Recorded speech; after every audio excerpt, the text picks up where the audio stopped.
Hey, what is up, everybody? Jeremy here, and guys, I'm very excited for the conversation we have today because there's a lot of information out there on money. There's a lot of bad information out there on money, investing, how you make money, how you keep money. And, the guy we have with us today is Chris Miles, and he's known as the cash flow expert.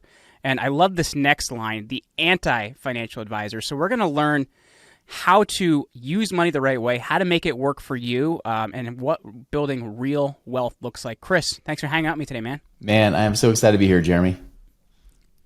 So I got to know first and foremost, why do you call yourself the anti-financial advisor? Because I am. Right, but what does that mean, man? Well, let me give you some backstory here. When I was growing up as a kid, I had good, hardworking parents, but as well-intentioned as they were, when it came to money, it was all about scarcity, right? There was never enough. They'd say things like, "Hey, we can't afford this. What do you think? Money grows on trees? I'm not made of money." My parents had this one $3,500 credit card, and they were scared to death to even touch it. Yeah. I'm like, really? Anyway. Yeah, my dad was kind of raised Depression era, so for him, debt was scary. You had to save everything. He was a penny pincher. You look up the encyclopedia for cheap, and there he is, right? That's my dad, and so the thing is, I realized that he thought he would work until he died. And so that affected me, hearing that at our kitchen table. I said, man, that's not the life I want to live. I want to live something different.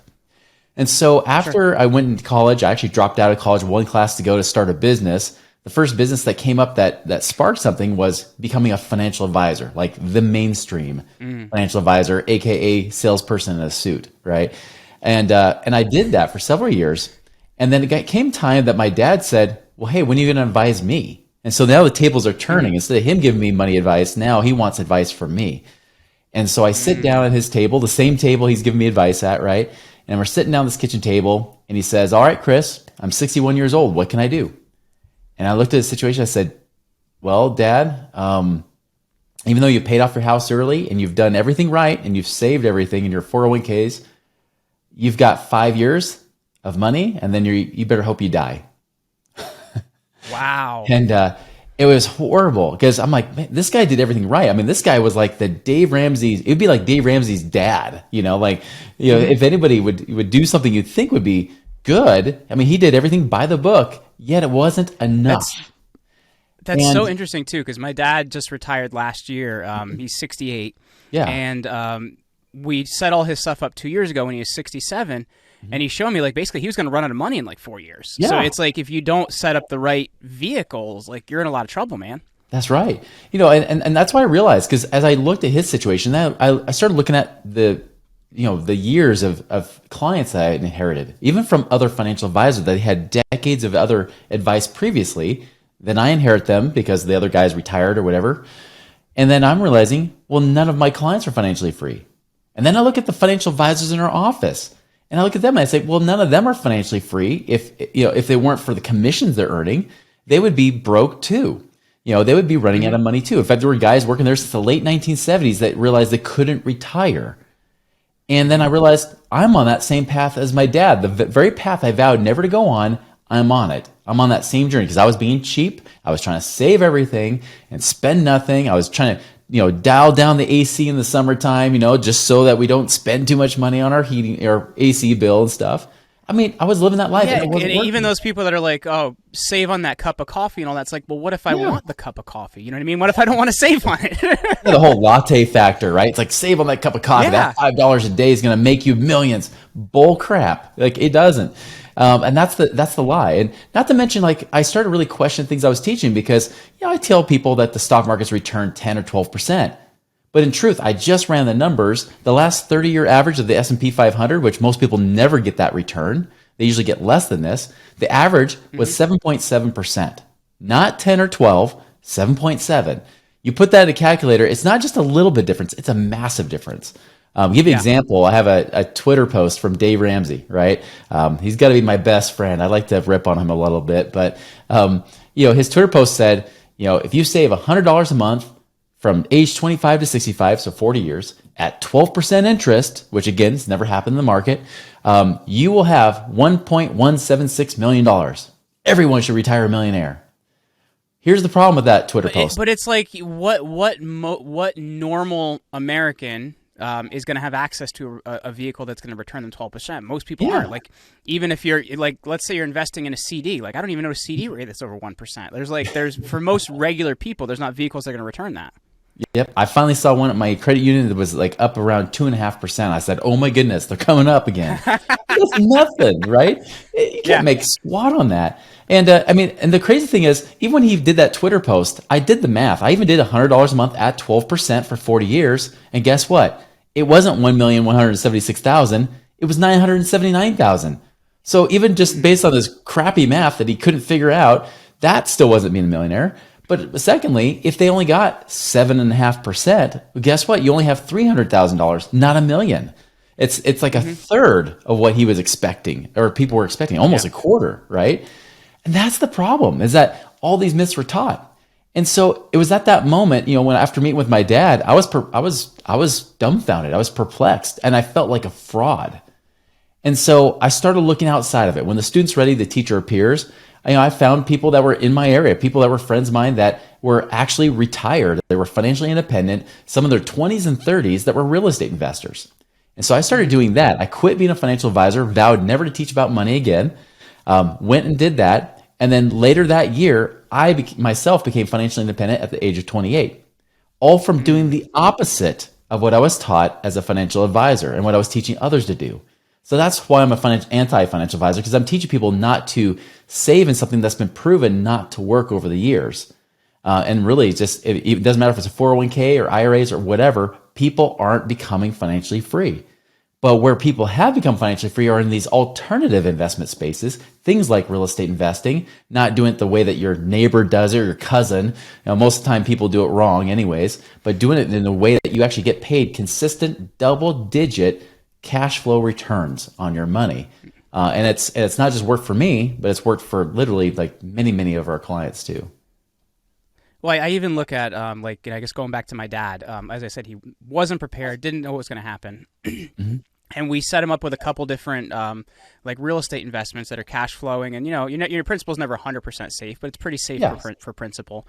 So he's cash flowing $6,800 a month retired, and it's like that's great for a guy that's never made more than $70,000 a year. So it's like if you know what to do with the right investments, you can really do that. But let me ask you this, Chris, like why is most of the financial information we get out there, why is it so bad? Like why is like what we're taught as kind of the things that everybody does, like why are they bad?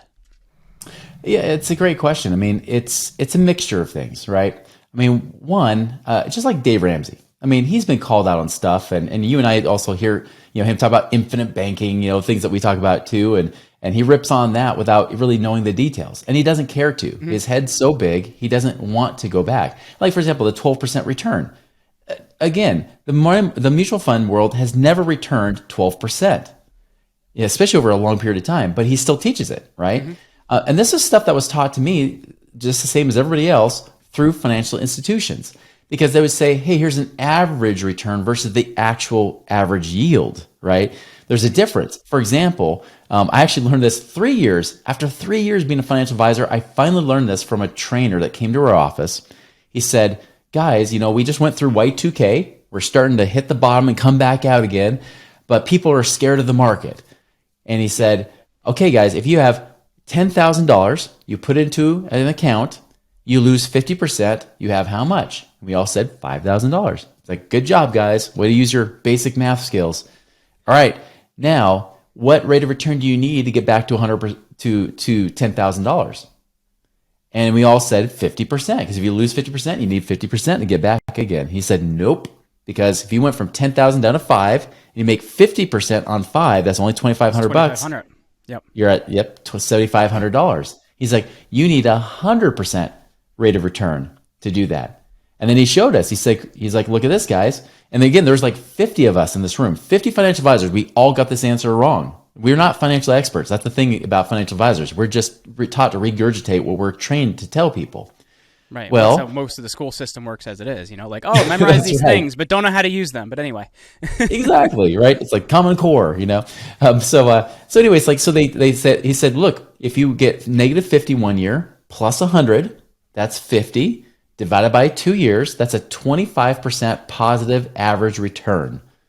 But you're at 0% actual yield. And actually, if you have fees coming out, you're really less than zero because you've probably lost money. You probably have not 10,000, maybe $9,700, right?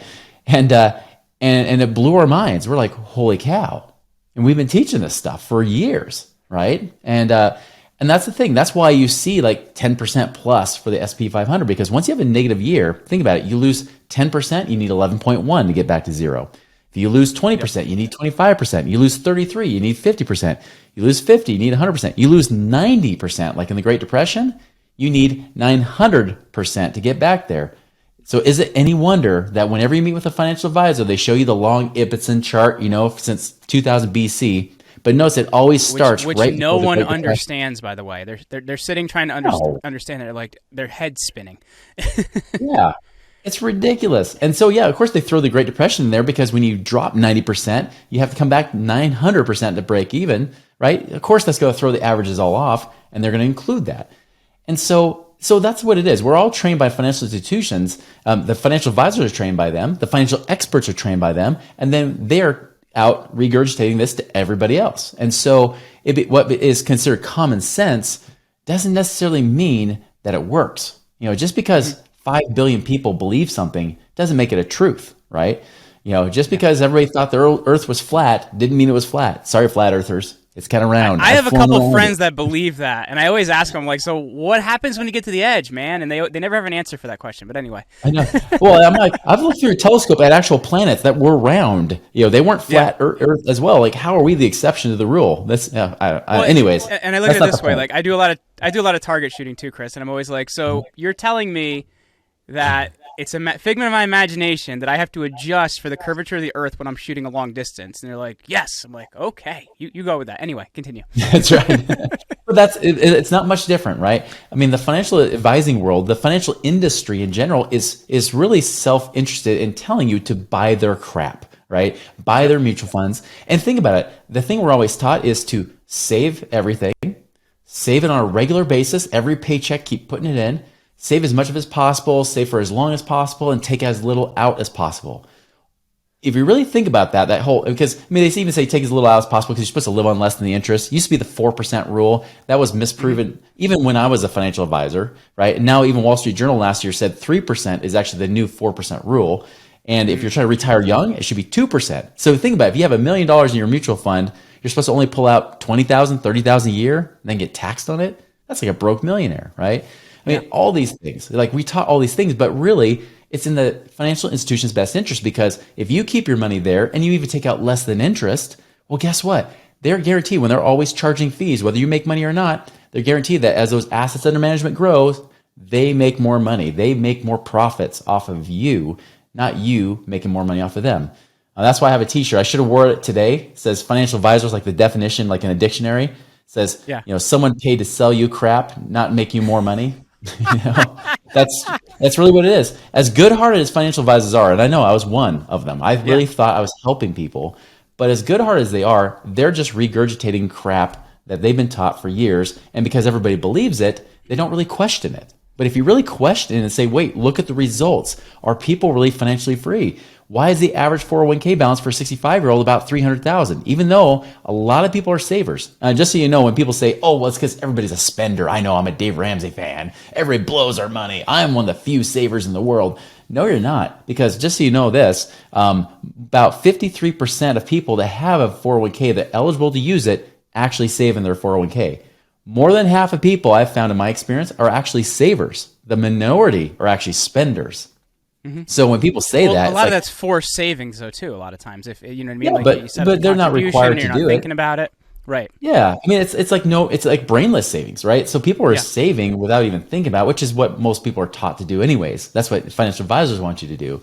But think about this too. A lot of people that have 401ks won't use them because they know there's better options. So even then, there's people that actually are savers that don't use a 401k, or maybe they're just trying to pay off their debt first before they contribute to the 401k, right? They're eligible, but they're not using it quite yet because Dave Ramsey told them, pay off your debt first, then contribute to your 401k, right? So people are doing the majority of people are trying to do it, yet they're still retiring broke. It just doesn't work. It's a flawed model. That's why you need to take a different path that actually has been proven that millions of us have become financially independent doing.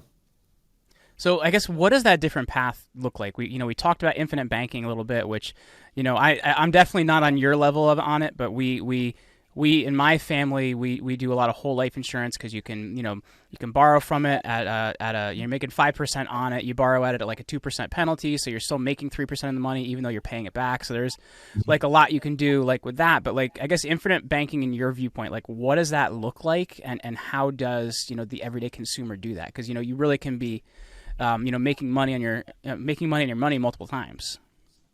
Yeah, I'll tell you this: infinite banking by itself, and for those that aren't really sure what that is, that's using whole life insurance and using that money to be able to. There's a cash value component in there. There's a savings account. It's like a tax-free savings account.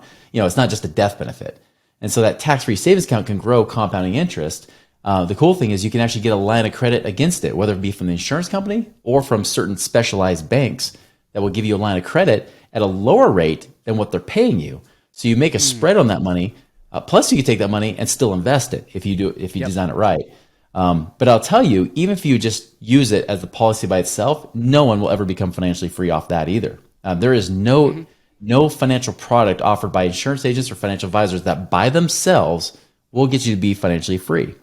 Now, how we do use that, that's one strategy we can use with that to help supercharge our investing, right?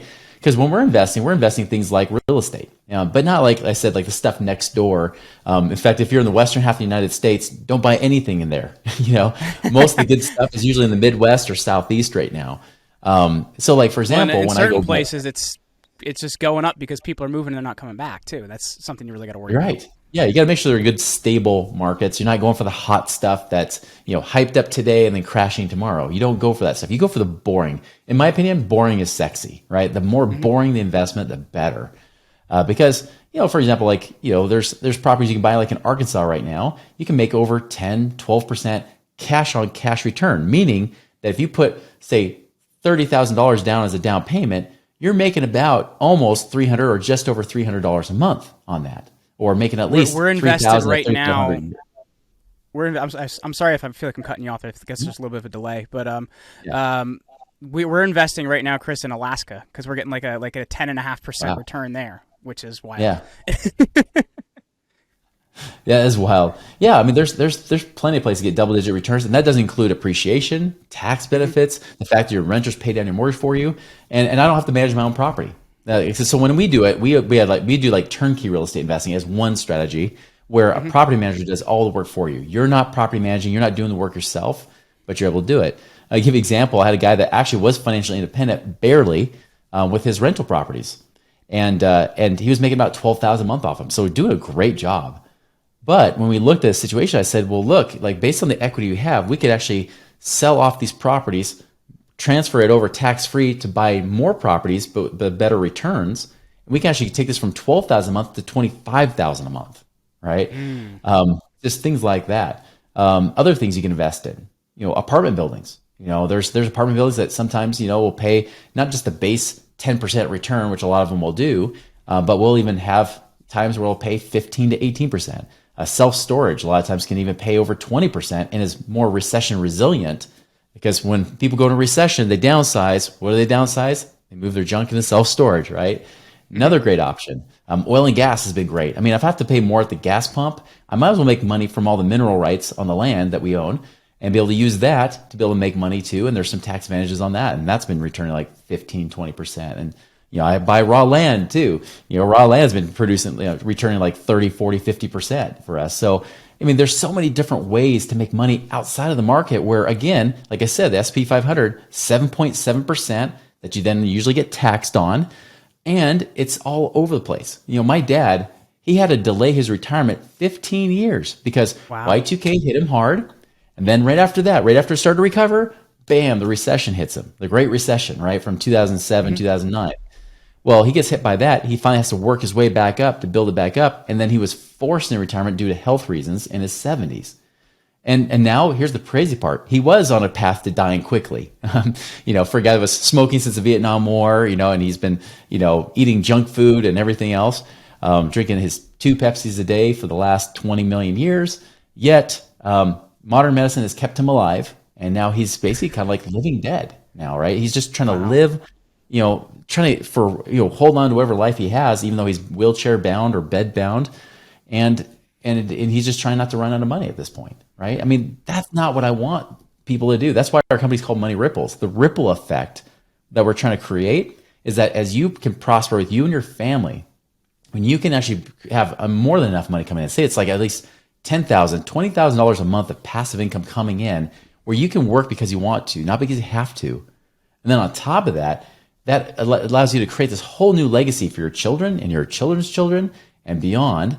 And it also benefits your community and ultimately across the world. I mean, if people could be not in the place right now where people are running scared because of recessions and things like that and higher costs and inflation, people are freaking out right now wondering what to do because financial advising is not giving you the answer. They're telling you, hey, put your money away for 40 years from now. But what about today? What about month after month, year after year? What do I do right now? People aren't teaching you that kind of stuff. And that's the kind of thing that you really need to focus on so that if you ever work for a business that becomes non-essential, you're safe, right? In fact, I had several clients in 2020 where they either got furloughed or they had less work. One of them was a Hollywood, not actor, but like a producer. He was project to project, and then those projects spaced out a lot during 2020. Luckily, we had enough passive income coming in that he could take it easy. He could relax and say, you know what? I don't have to take any project that's thrown at me. I'll wait for the right projects to come around, and he's able to kind of weather those storms. I had one guy in New York furloughed for 2 years. Wow. Got him out of the rat race. So like literally he has enough money coming in to pay all of his expenses.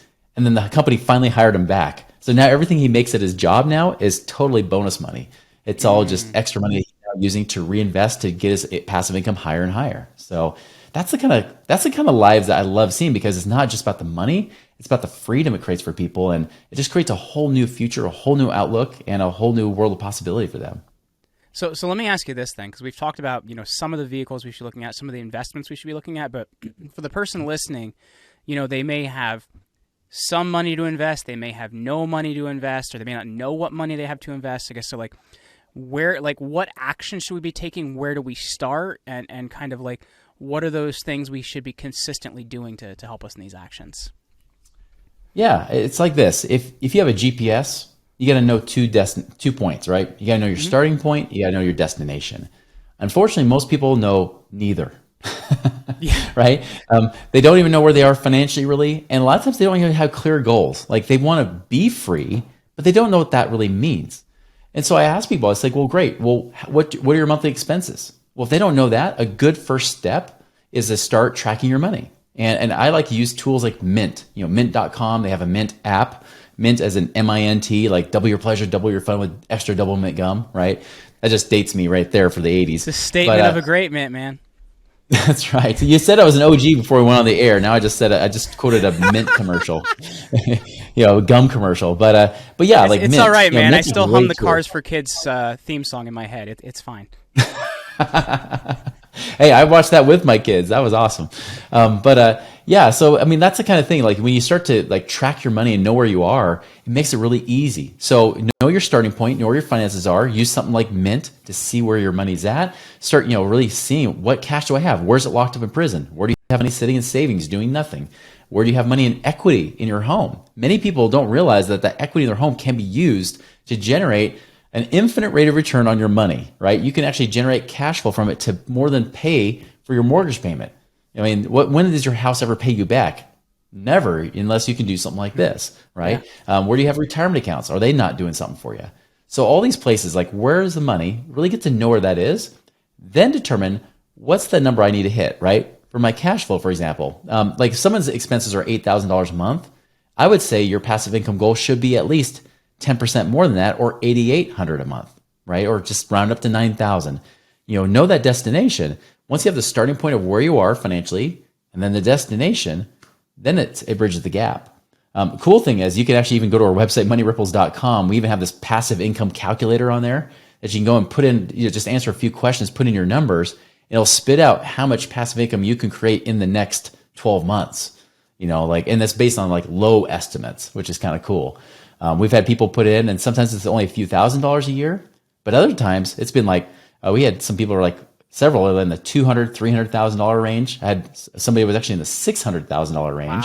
Wow. Needless to say, we were very excited to talk to him to see what kind of results we could get him for sure. But it's kind of an easy way to just kind of get a good little test to see, how much passive income you create in the next 12 months just based on your current situation. I guess with all this knowledge you have about finances, about money, about like economics, I guess what would you say is kind of the most valuable piece of information that you've learned personally around all this? The biggest thing I've learned, and this is even like messing up, right? Because I mean, it's not like everything's been easy. I mean, I was at one point over $1 million in debt and broke.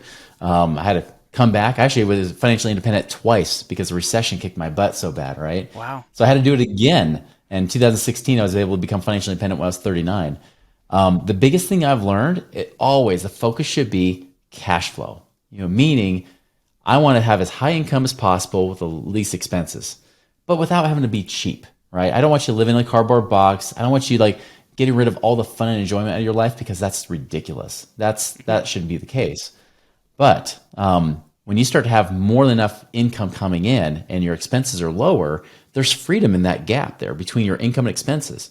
And the problem is we're seeing more and more people go to here, and even worse, here, because inflation's starting to kick their butts. You need cash flow. You need other streams of income coming in besides just your job or your business. Otherwise, you're going to find you're stuck in that rat race forever, and you're going to end up like every other person. Because if you want to get the results that everybody else is getting, keep doing the same thing they've all done, which is saving their 401ks and IRAs, pay off their debt, and find themselves down the road saying, I've done it, now what? Which is what a lot of our people that reach out to us say. They said, I'm like the Dave Ramsey poster child. I'm debt-free. I have, even sometimes a couple $1 million saved up in these mutual funds, and I can't retire. I can't stop working. What do I do? That's what you really need to focus on is switch the mindset away from that accumulation, squirrel, gathering your nuts, saving it for that hard winter of your old and golden years. Instead, start thinking, wait a minute, how can I keep those nuts coming? How can I keep that passive income flowing today? Because I may not be around tomorrow. What can I do to create memories today? What can I do to actually be with my family while they still want to be with me before they have their own lives? And then I've missed that opportunity. And it's like cats in the cradle, right?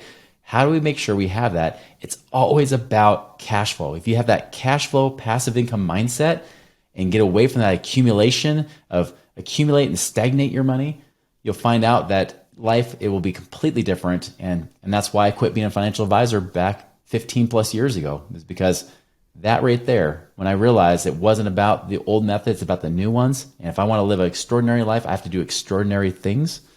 That's what's required.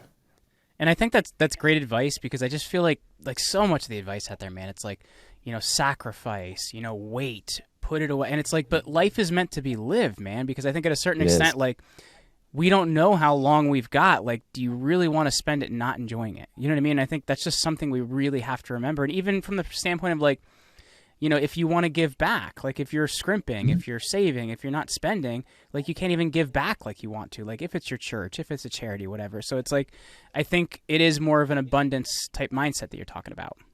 It has to be. Yeah, that scarcity mindset, if anything, it takes money out of your pocket, right? Abundance mindset's required. And I'll tell you, even if you become financially independent by the numbers, if you don't have that abundance mentality, you will never experience financial freedom. You will still be stuck thinking there's never enough, never have enough money, never enough time, never enough love, never enough health, never enough anything, right? You got to make sure you have that abundance mentality to go with it. And I'll tell you, what's so cool about what we witness, right? What we see every day is that people are not, like I remember as a financial advisor, most people just tell me, if I could just take care of my family, that's all I care about. But you know what? In my opinion, that's the most selfish thing you could ever do. Yeah. If you're just trying to take care of your family, I'm like, how selfish and self-centered is that? Now you might say, well, I'm thinking about my kids. No, you're not. You're thinking about surviving and your kids happen to be there. What really is awesome when you create a real ripple effect is when you say like what you just said, which is, hey, I could go and do something philanthropic, right? I can go and serve. I can go and give back because I'm not worried about my own survival. Now I can open my eyes and look around and see who can I serve. Because I truly believe we're sent to this earth not just to live, pay bills, and die, right? I really believe that we're here to prosper. We're here to actually bless people's lives. I think that's really our purpose to be here on this planet is who are the lives that we can really bless? Who can we truly serve and make their lives better because we were in it? And that requires financial freedom makes that a lot easier. If you can do that, if you can create that and start blessing more and more lives and be a wise steward of your money, you don't have to be cheap, but again, be a wise steward and be able to be responsible with it in a way that allows it to flow and grow and allows you to really change the lives of those around you. I think that's the true purpose of what money is really here to create. Well, Chris, I've really enjoyed this conversation. I know you also have a book that I love the title of, by the way, Beyond Rice and Beans, The 7 Secrets to Free Up Cash Today. If people can read what you're talking about, they can check out your podcast, but where's going to be the best place for people to go find you, man? Yeah, best place is just go to moneyripples.com. You can actually go and get that ebook for free, the Beyond Rice and Beans. That's actually how hundreds of our clients have freed up on average $34,000 a year. And that doesn't even include the passive income side of investing either. So yeah, great book, especially if you're trying to find money. That's a great book to use, and plenty of tools. Even as you mentioned, there's even like an infinite banking playlist on there and information on that. There's stuff on investing. We have a podcast. I mean, it's awesome. Very cool. Well, Chris Miles, thank you so much for hanging out with me today, man. Hey, it's been such a pleasure, Jeremy. I really appreciate it.